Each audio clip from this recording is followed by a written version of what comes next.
économiquement, qui va encourager à investir, qui va encourager à se réinstaller, se réapproprier les abords des pôles de transport collectif.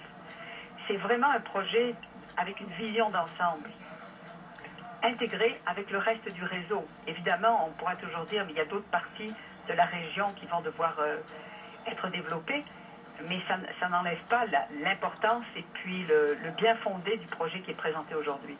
Comme c'est un sujet que vous connaissez bien, vous êtes capable de mesurer les défis que ça pose pour que ce projet-là se concrétise, se réalise et que les gens y participent aussi, parce que ça va prendre des utilisateurs. Où voyez-vous les défis là-dedans? Mais je pense qu'il y a des défis de plusieurs natures, mais il n'y en a aucun qui soit insurmontable. Un des premiers défis, c'est le défi de la tarification, dont on ne parle pas beaucoup là aujourd'hui. La tarification pour ce réseau, à l'intérieur d'un grand réseau dans la région métropolitaine, qui a déjà une tarification intégrée à la distance au niveau des titres mensuels. Alors, est-ce qu'il va y avoir une tarification distincte? Est-ce que ça va être intégré? Il va falloir que la Caisse de dépôt se trouve des revenus. C'est que le deuxième défi, ça ne pourra pas juste venir des tarifs, est aborder la question de la capture de la plus-value foncière avec des développements immobiliers autour des pôles, dans lesquels on peut prendre une partie au fond des bénéfices. Ça, c'est une bonne approche et ça fait partie des défis. Un autre défi, c'est la notion d'intégration urbaine.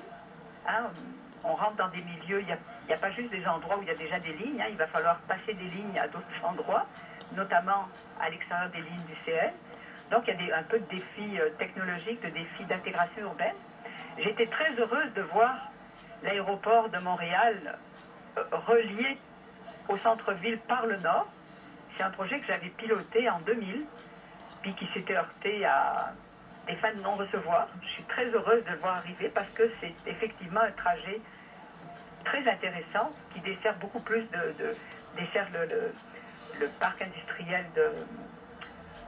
de Saint-Laurent, qui passe par Deux Montagnes, qui est une ligne qui est déjà très très très occupée, et puis qui va direct au centre-ville. Ça va desservir toute une grande partie de la région de Montréal. Alors ça technologiquement, il y a des défis technologiques, des défis d'intégration urbaine. Puis évidemment, il y a la clientèle, il va falloir qu'on l'amène vers les stations. Il va falloir trouver des façons, on ne peut pas mettre des stationnements partout, donc il va falloir revoir le réseau de desserte, autobus, etc.